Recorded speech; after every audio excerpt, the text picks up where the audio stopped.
Year 5, Numeracy Lessons. Welcome back, Year 5, Lesson 27.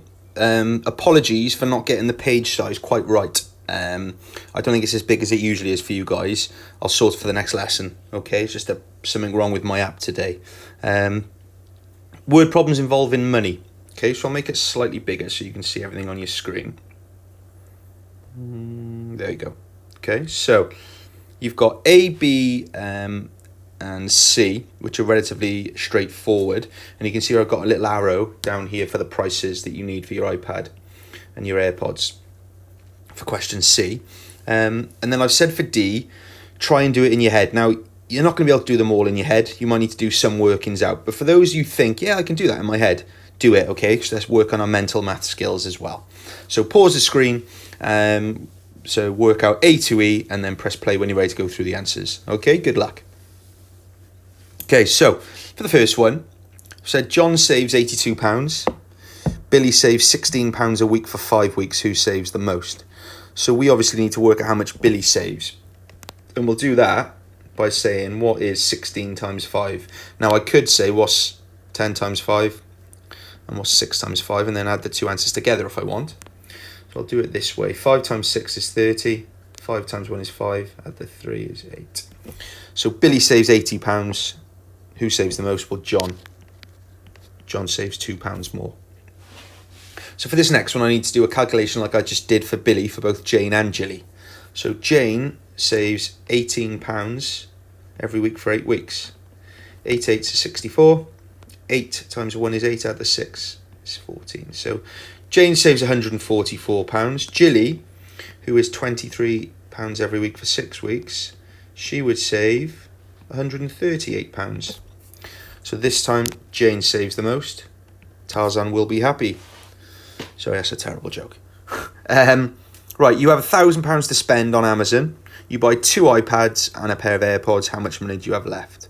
Okay, so I could just do a column addition if I wanted there, because there's one iPad, there's the second iPad, and there's my AirPods. If I add those together, I get £920. So to work out the change, I need to work out the difference between £920 and £1,000.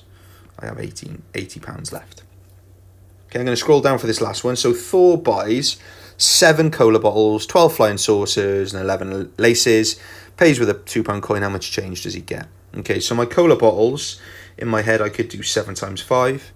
My flying saucers, I'd need to do 12 times 6. And my strawberry laces, 11 times 8. So I've got 35p. 12 times 6 is 72p. And 11 times 8 is 88p. So that's how much money Thor has spent in the sweet shop. If I add those up, I get 195p or £1.95. So how much change from a £2 coin? That would be 5p. And then I'll rub out that, so it's not in our way for this last one. So the last one is now asking us, how many flying saucers can you buy with £1? So flying saucers are 6p each. So when I'm doing these type of questions, what I really like to do is just do a little table for how many of something and how much they cost. So here it would be FS for flying saucers, and here I'll just put pounds for how much they cost. So 1 flying saucer is 6p. You with me? Okay, so I'm going to say, well, 10 flying saucers, how much is that going to be? Okay, that's going to be 60p. Now, if I went straight to 20 flying saucers, I'd have to double 60p. And that is £1.20. So I'm too high, aren't I? 20 is too many. So I know my answer is between 10 and 20. And we know that 10 was, well, that's a bit uneven, isn't it? But a bit better, isn't it? So I know that 10 is 60p. Okay, so now I'm going to say, well, 15. How many is 15? Well, if 10 is 60, if I halve the 10, I get 5. So that would be 30p. So 15 must be the 10 flying saucers add 5. So I need to add my amounts together, which would be 90p. If I add on one more flying saucer, I need to add on 6p. So there's my answer, because if I add on another one, I go over the pound, don't I? So my answer for how many flying saucers can you buy with £1 is 16. Okay, and if I wanted to check, I'd say, well, what is 16 times 6? That is 96p, so I know I'm right. Okay, so I'll make it a bit smaller so you can see all the answers again. There they are. Okay, well done for having a go at those. Look forward to seeing you tomorrow, and I'll get my page sorted. Well done, superstar. You just got better. Nice one.